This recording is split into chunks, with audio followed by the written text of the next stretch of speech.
Life was going good. In fact, it was going too good to feel kind of like a boring, and I was complaining about it. And then suddenly, all just changed. So this is my story. So I am about to have an open heart surgery very soon because one of the valve is not working properly. There's the aortic valve, which is supposed to make sure the blood is flowing in one direction from heart to the body, but because it is leaking, the blood is actually coming back to the heart instead of going to the body, and I need to replace it very soon. So I'm not recording this video for anyone to watch, for my own memory, and I hope no one has to watch or go through the journey I am going through right now. So here is my journey. On November 9th, I went for a regular physical checkup. And during the visit, I told my doctor that once in a while I feel some uncomfortable feeling inside my chest. So just to make sure, she ran some ECG and found some abnormality in there, which I really not paid any attention to. She also seen some high cholesterol in my blood test and also high blood pressure, which she asked me to take care by dieting and exercise. Um, and she also ordered for a stress test, um, which I got appointment in about 2 weeks. So on November 27th, I went for the stress test, stress echocardiogram. So this test is very simple. It's just walking on a treadmill for a few minutes. And before and after the treadmill, they are going to take some photo of the heart. Now, walking on a treadmill is very easy because I am running all the time. So the entire test I was kidding with the technician. So next morning I got the result, and the result is that abnormal stress echocardiogram, mildly dilated ascending aorta, which is 4.1 centimeter. Now ideal size is 3 centimeter, and if it goes beyond 5 centimeter, it can be very fatal. So for me it is only 4.1 centimeter, so I thought, okay, it is not something to worry right now. But doctor now scheduled for the complete echocardiogram, CT scan, and also assigned me to a cardiologist. On December 7th, I went for the echocardiogram. So test was very simple. Technician took a lot of photo of my heart from different angle. So next morning, when I was trying to understand the report I got from the echocardiogram, I got a call from the doctor. And doctor said is that, okay, I have a moderate to severe aortic valve insufficiency, probably bicuspid aortic valve, and basically my valve is leaking. It's leaking a lot of blood. So, and the blood which is supposed to go to the body is actually coming back to the heart. And my body is getting only 37% of the blood the heart is trying to push. The doctor now won't take any chance, asked me to start medication immediately because seems like I can have heart attack at any point. And also told me to go to the emergency if I feel anything uncomfortable or my heart rate is falling down. So now I got scared. The first question I had was that, do I have to replace my valve? And the answer from her was yes. So the quick research I did from Google is that I'm going to have an open heart surgery. And there are only two types of valve available. One is mechanical, another is the biological. So mechanical valve lasts for a long time, but that needs a heavy blood thinner, and which has a significant chance of having blood clot or bleeding problem afterward. Now biological valve only lasts for 10 to 15 years, and if I live longer I have to change it again. So basically the message I got is that I'm dying, and I'm dying very, very soon. Now,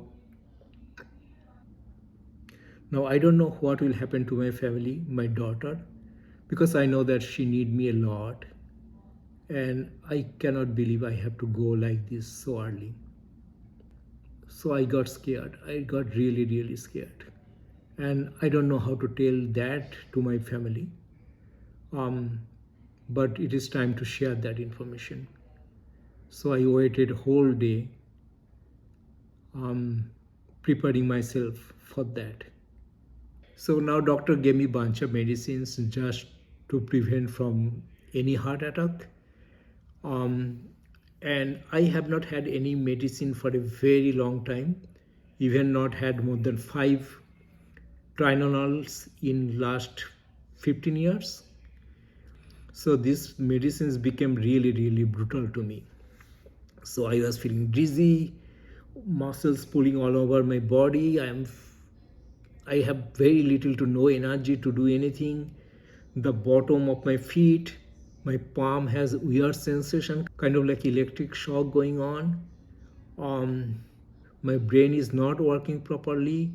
I cannot concentrate on my work. And earlier doctor said if I feel something wrong, I should go to the emergency. And I'm feeling a lot of things wrong.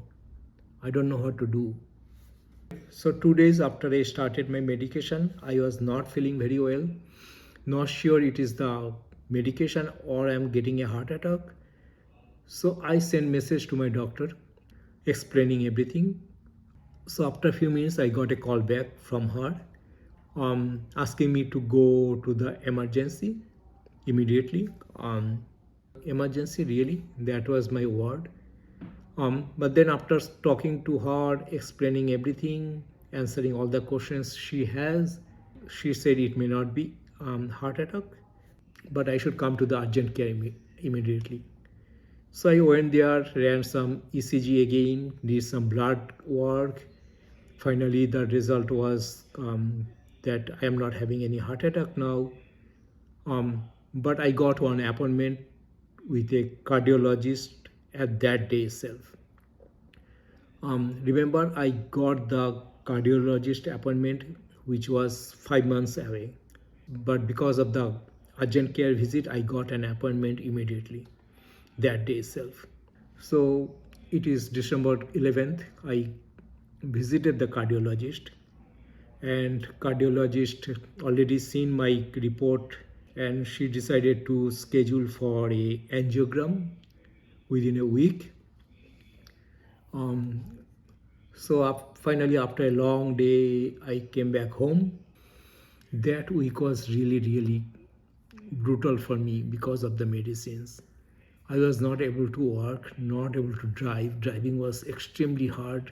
It's hard to concentrate on the street or keeping my eyes open. Pain was horrible all over my body.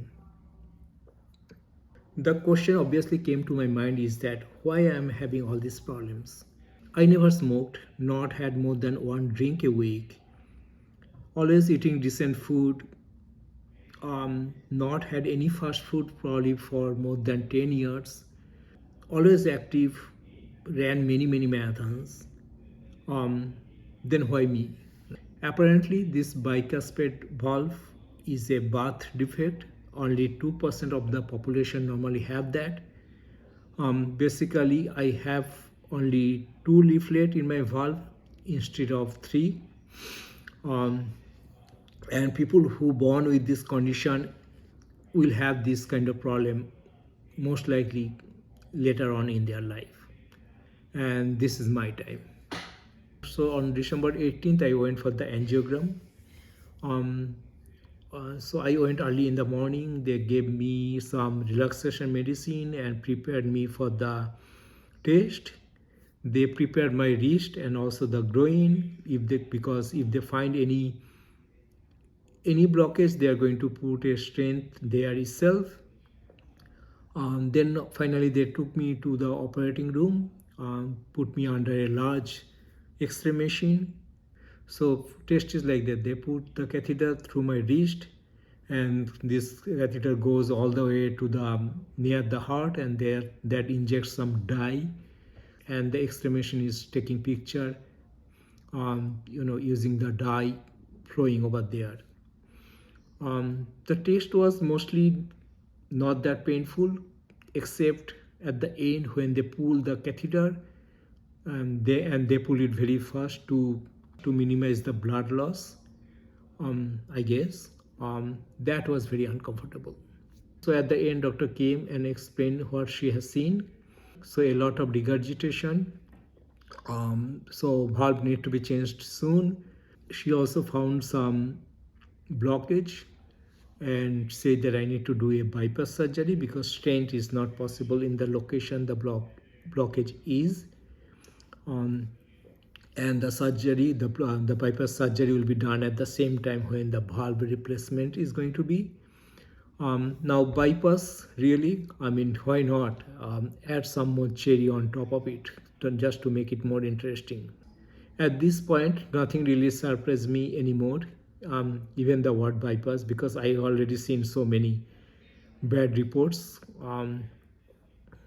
So anyway, the doctor asked me to plan for the surgery and select the valve I am going to have, either mechanical or biological, before the next appointment I have with her in 2 weeks.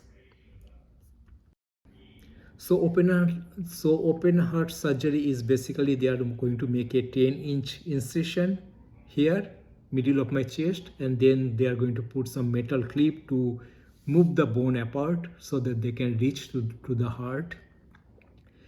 They have to stop the heart and lung during the surgery.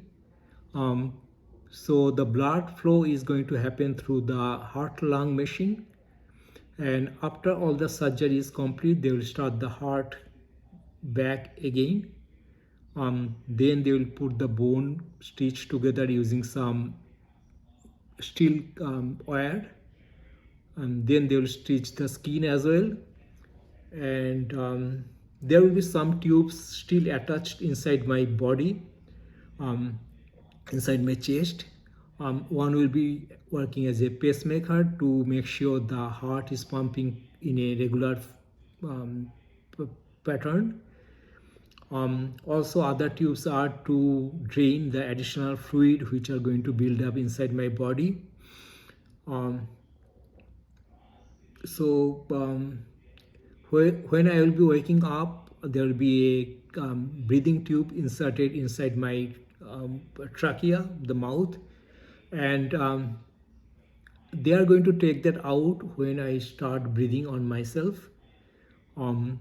So overall, it is really a scary picture, right?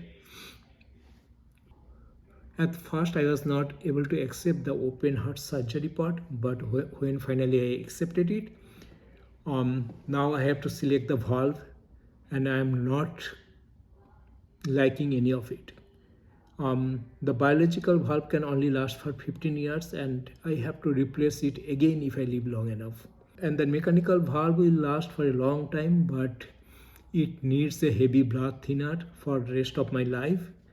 And it comes with many other complications, that including the blood clot and bleeding.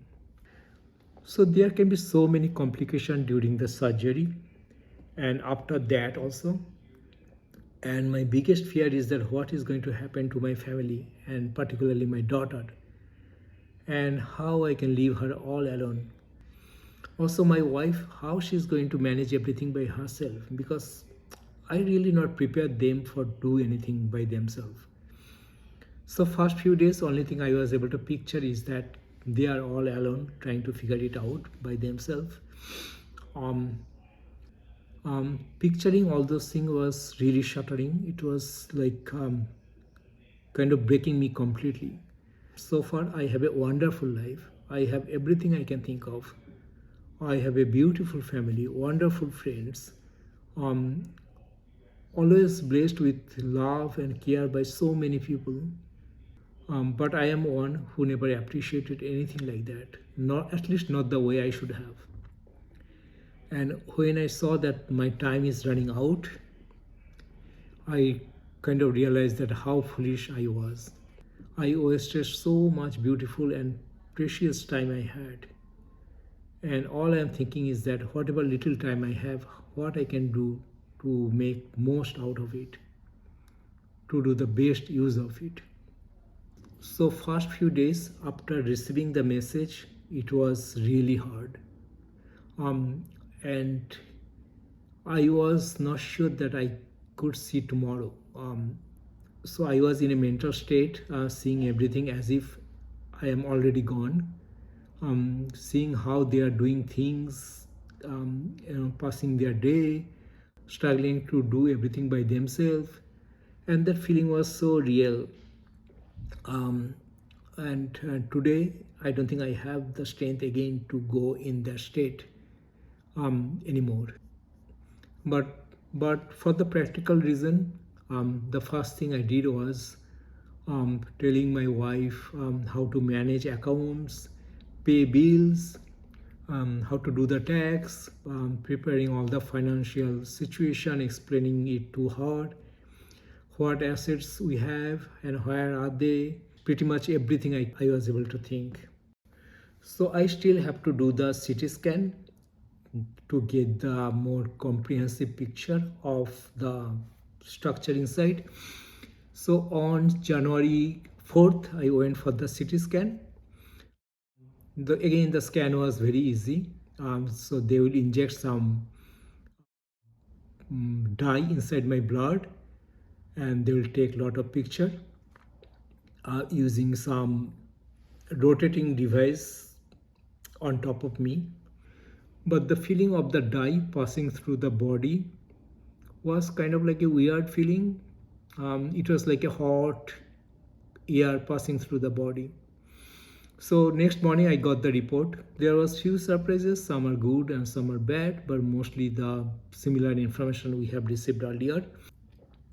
Only thing is that the valve is not calcified based on this report, which means that there is a possibility that valve can be repaired instead of replaced, and which is always good because keeping my own valve is always the best option.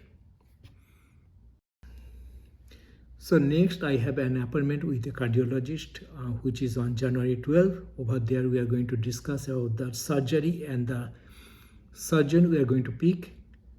And also she asked me to decide on the valve I am going to have.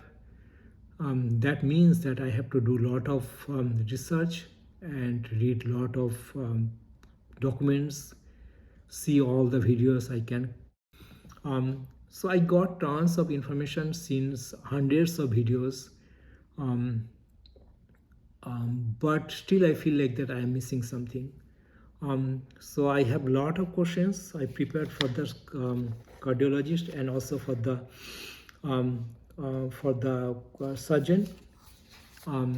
So this is a lot of questions I have.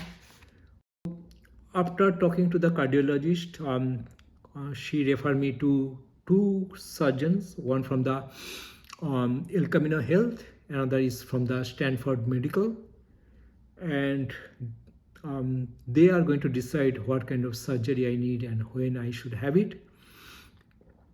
So keeping my finger crossed and see what happens.